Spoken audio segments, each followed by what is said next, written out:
আচ্ছা, এখন আমরা গ্যাংলিয়নিক সিস্ট যে এক্সামিনেশন এটা আমরা দেখাবো। তো গ্যাংলিয়নিক সিস্ট আমাদের প্রথম, তো পেশেন্টের কাছে যাব, যাওয়ার পর আমরা গ্রেটিংস দিব যে আমি মেডিকেল কলেজের একজন স্টুডেন্ট, আমি আপনার উপর কিছু পরীক্ষা করতেছি, আপনার কোনো সমস্যা হবে না, যদি সমস্যা হয় আপনি আমাকে বলবেন। তো আমরা যাই জিজ্ঞেস করবো আপনি কি সমস্যা নিয়ে আসছেন, তো বলবে যে আমার হাতে একটা সোয়েলিং আছে।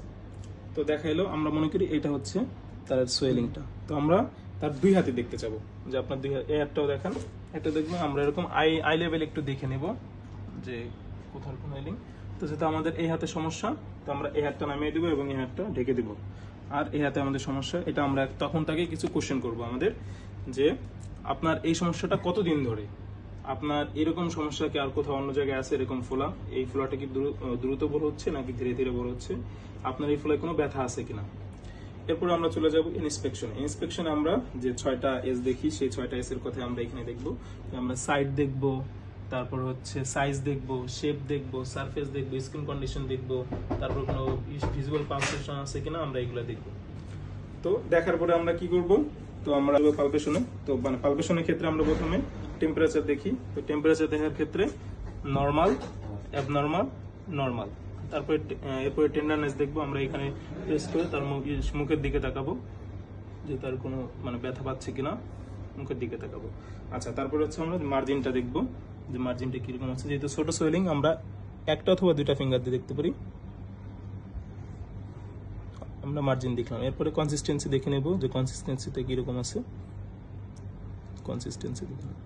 এরপরে আমরা এই এখানে যে মাসেলটা আছে, মাসেলটা টট করব, তাকে বলবো যে আপনি আমার হাতের উপর চাপ দেন, চাপ দেন, চাপ দিয়ে দেখবো এটাকে ওভারলাইন, এটা থাকে কিনা।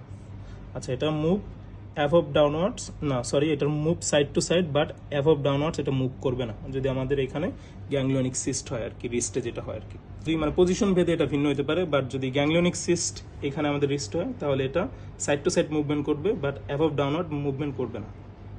আচ্ছা, আমাদের এখানে যেহেতু এটা আমরা গ্যাংলিয়নিক সিস্ট বলছি এবং আমাদের সিস্টিক কনসিস্টেন্সি মনে হয়েছে, আমরা এখানে ট্রান্সইলুমিনেশন টেস্ট এবং হচ্ছে যে ফ্লাকচুয়েশন টেস্ট করে দেখব। তো আমাদের ট্রান্সইলুমিনেশন টেস্ট আমরা করব পরে, আগে একটা ফ্লাকচুয়েশন টেস্ট করে দেখি। ফ্লাকচুয়েশন টেস্ট যেহেতু এটা ছোট সোয়েলিং, তো আমরা এরকম দুইটা ফিঙ্গার দিয়ে এরকম প্রেস করে দেখব। আচ্ছা, এরপর আমরা ট্রান্সইলুমিনেশন টেস্ট করব। ট্রান্সইলুমিনেশন টেস্ট করার ক্ষেত্রে সেই রকমই, তাহলে আমরা এরকম সোয়েলিংয়ের কাছে আমাদের চোখ নিব, চোখ নিয়ে 90 ডিগ্রি সোয়েলিংয়ে এরকম প্রেস করে তারপর লাইট জ্বালাবো, তারপর দেখবো এটা কি ট্রান্সইলুমিনেট কিনা।